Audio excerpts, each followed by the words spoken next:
stáří to je normální proces.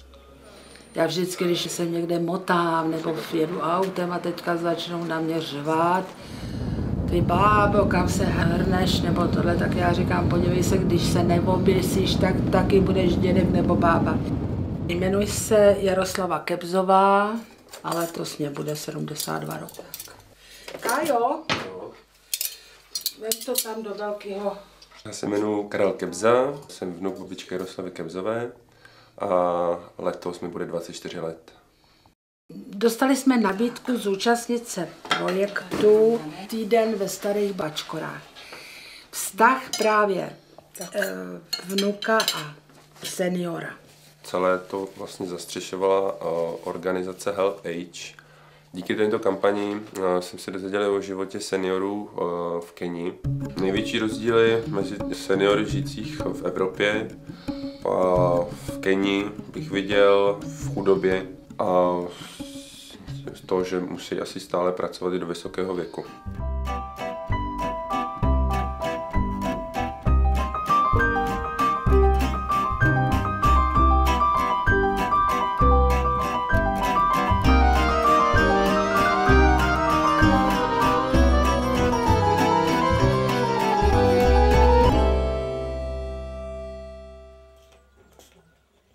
Jina langu ni Paul Kamau ya Kenya.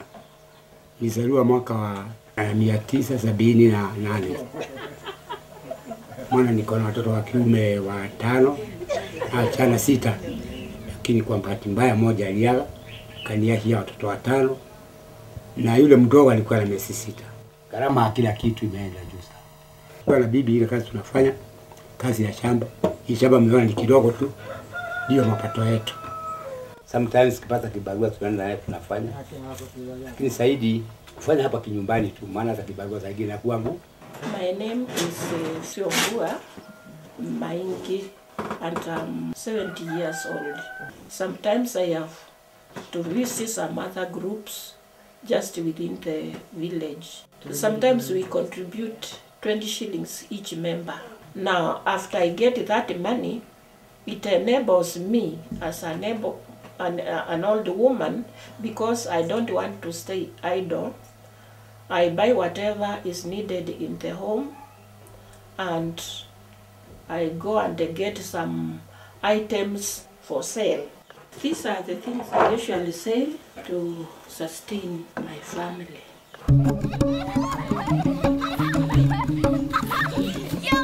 Jmenuji se Bob Helekia Ogola, pocházím z Keni, je mi 47 let. Do České republiky jsem přijel v roce 88, zůstal jsem tady, protože jsem se zamiloval, oženil jsem se. Já mám syna a dceru a pracuji v Nejtku jako evangelický farář. Já neumím opravdu hrát, já jsem akorát farář, ne? V Keni neexistuje sociální systém jako v České republice, když člověk je starý, tak víc spoléhá na tu rodinu. Hlavně ty lidi, co pracují ve státním systému, ty dostávají důchod. Ale ti, co pracují v soukromém sektoru, tak buď mají soukromý penzijní fond, anebo něco jiného dělají. Ale stát jim nic nedává, když oni sami neuspořili v tom. Teďka zmáčknu tohle. Já mám důchod těch 11 200, no zbytem vydám asi kolem 14 000. A kdyby tedy nebyl mých úspor, co jsem měla z minulosti a mě nepřidával syn, tak bych tady absolutně, to bych snad mohla jíst z kurky dennodenně. Já si osobně myslím, že nálada ve společnosti k seniorům není příznivá. Stáří je všeobecně vnímáno jako něco negativního v životě. Myslím, že to i přiživuje tady politika našeho státu a nyní se prostě stát snaží jim ty peníze, řekl bych, vzít.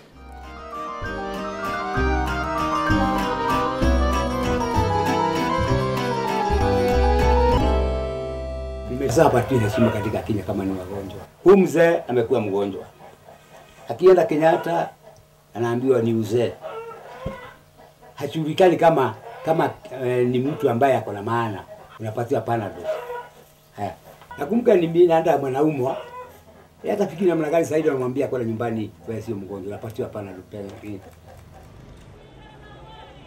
No, zdravotnictví v Keni, to je horší, protože seniori jednak na venkově tam nejsou ani sanitky, tak lidi většinou spoléhají jeden na druhého. Ale starší lidi právě říkají takový přírodní vývoj, že ten člověk, když je hodně nemohoucí, tak většinou jako přijde čas a on umře, kdežto tady v Evropě třeba ten člověk už jakoby dávno už umřel a jak ta medicína je tak vyspělá, tak furt tě dávají zase zpátky do života.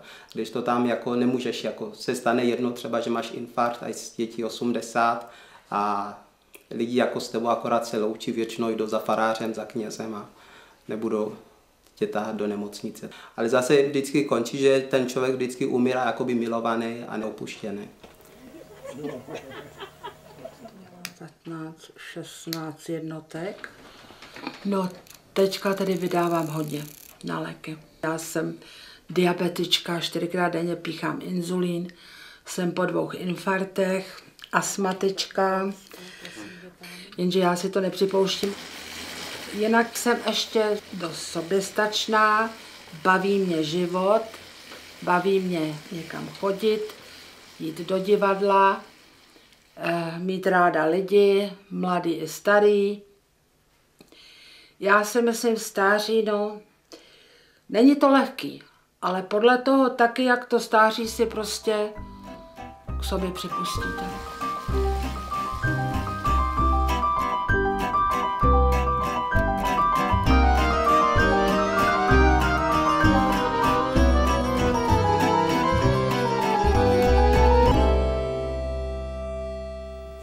I want old people to be known that they are living in Kenya. So that's why we attended such kind of an occasion.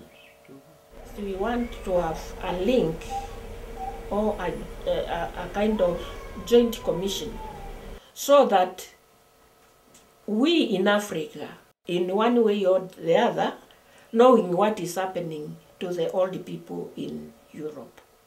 And in Europe, because we are a bit advanced, to know about their counterparts in Africa. Mimi naambia kwamba kile Mungu amekupatia utosheke naye. Ya pili ufanye bidii. Usiwe mtu wa kupoemiwa na uko na uwezo kila kitu kupewa. Lakini vile unafanya bidii na Mungu anakubariki. Na jaribu kuambia kwamba hakuna kitu toka juu ati kuangukia. Lazima ufanye nini? Utoe jasho. Na ukipata kile kidogo unagawanya, maana unajua bado tuwe vile itaanza kutokea kesho.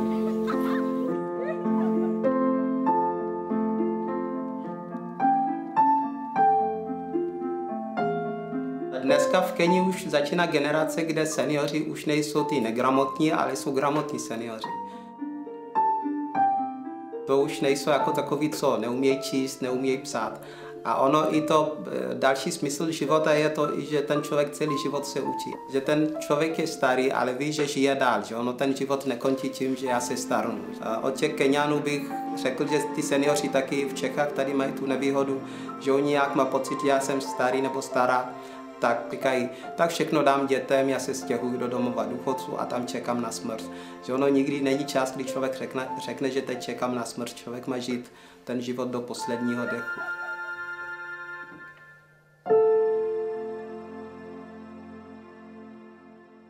Jsem rád, že Evropská unie přispívá hodně dotacemi na školství, zdravotnictví, na podporu ekonomik rozvojových zemí, například Keni.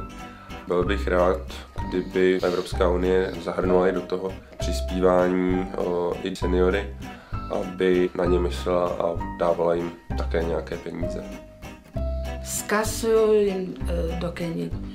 Držte se své kultury, milujte život a hlavně, abyste nebyli nemocní, abyste byli zdraví, aby vás ten život bavil.